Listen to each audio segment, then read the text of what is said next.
Dr. Jessica Moorman is a scientist and policy expert with the Evangelical Environmental Network. Welcome, Jessica.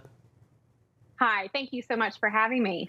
You say we have a moral responsibility to support oil and gas workers in the coming energy transition. What is happening to the industry and what can we do?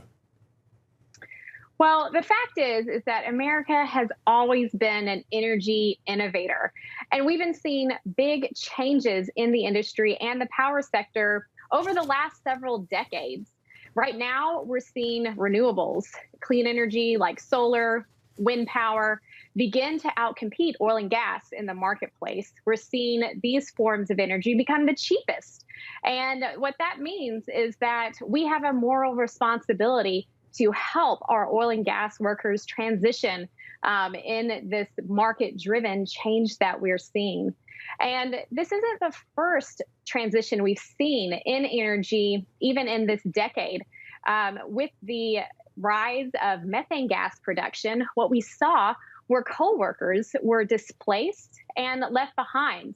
And even with President Trump's efforts to support the coal industry, we still saw jobs lost. And what we need to do is prepare for the future. We need to support oil and gas coal workers to prepare them for the clean energy economy, to bring jobs back to their communities, help them translate their skills like plugging those wells, reclaiming those mine lands so that they can be used for recreation and to enjoy God's creation.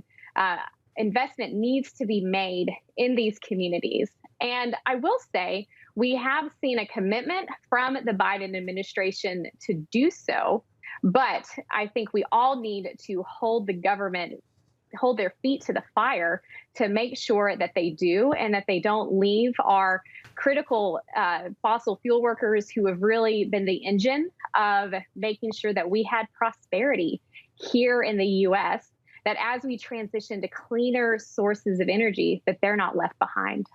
Jessica, what do you think could be positives with President Biden's Buy America plan, especially in manufacturing? Well, for better or for worse, the government is a big spender. And so what this plan does is put that spending power and pledges it to support American companies, pledging to bring back jobs to the American industry, in the automobile industry, to produce electric vehicles, and invest in our infrastructure and do clean manufacturing to make sure that we still have high-paying jobs brought back here at home to do manufacturing, and to do that to also clean up God's creation. All right, Dr. Jessica Moorman with the Evangelical Environmental Network. Thank you so much. Thanks for having me.